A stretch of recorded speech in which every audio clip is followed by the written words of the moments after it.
Hello friends, welcome to the Tamak Mentor channel. Today we are going to discuss stress tensor. Okay, let's start. तो चलिए जानते हैं stress tensor होता क्या है। इससे पहले हमने ये पढ़ रखा है स्केलर क्वांटिटी क्या होती है। स्केलर क्वांटिटी वैसी क्वांटिटी होती है जिसके पास केवल मैग्नीट्यूड होती है, और वेक्टर क्वांटिटी वैसी क्वांटिटी होती है जिसके पास में मैग्नीट्यूड और डायरेक्शन दोनों होती है। बट इन टेंसर क्वांटिटी यहाँ पर मैग्नीट्यूड और डायरेक्शन के साथ साथ हमें प्लेन भी डिफाइन करनी होती है कि ये किस प्लेन में एक्ट हो रहा है। टेंसर क्वांटिटी के एग्जांपल हैं stress, strain and inertia. Okay, now come to the topic stress tensor. This is very important topic.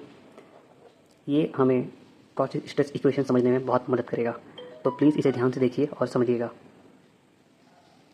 जैसे कि मैंने आपको बताया, टेंसर क्वांटिटी वो क्वांटिटी होता है जिसके पास मैग्नीट्यूड, डायरेक्शन और प्लेन भी होता है। स्ट्रेस टेंसर हमने पहले पढ़ रखा है व्हाट इज टेंसर क्वांटिटी। हम जानते हैं टेंसर क्वांटिटी डिफाइन करने के लिए हमें प्लेन डिफाइन करना होता है, तो स्ट्रेस भी डिफाइन करने के लिए हमें प्लेन डिफाइन करना बहुत ज़रूरी है। तो आइए यहाँ देखते हैं किस तरह से स्ट्रेस टेंसर काम करता है। स्ट्रेस टेंसर को डिफाइन करने के लिए हमें दो लेटर की आवश्यकता पड़ती है। First letter shows on which plane stress are act and second letter shows that direction. मतलब जो पहला लेटर है वो हमें ये बताता है कि जो स्ट्रेस है वो किस प्लेन पर एक्ट कर रहा है, और जो सेकंड लेटर है वो हमें ये बताता है कि स्ट्रेस का डायरेक्शन किस साइड है। यहाँ पर आप देखिए जो सिग्मा एक्स लिखा हुआ है, किसी किसी बुक में सिग्मा एक्स एक्स भी लिखा हो सकता है। इसका मतलब ये है कि जो स्ट्रेस का डायरेक्शन है और जो प्लेन है वो दोनों सेम है। तो जब स्ट्रेस का डायरेक्शन और प्लेन सेम होगा तो वहाँ उसे हम लोग नॉर्मल स्ट्रेस बोलेंगे, और नॉर्मल स्ट्रेस को हम लोग सिग्मा से रिप्रेजेंट करेंगे। आपको ये तीनों प्लेन आपको ये मिलेगा, sigma X, sigma Y, sigma Z. Means जो यहाँ पर स्ट्रेस है वो नॉर्मल है। ओके, अब बात करते हैं tau X Y. Tau X Y को हम लोग सिग्मा एक्स वाई भी बोल सकते हैं।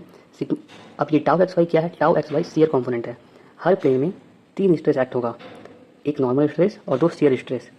अब टाउ एक्स वाई का मतलब ये होता है स्ट्रेस जो है वो एक्स प्लेन मतलब वाई जेड प्लेन पर एक्ट कर रहा है, और जो डायरेक्शन ऑफ स्ट्रेस है वाई एक्सिस पर है।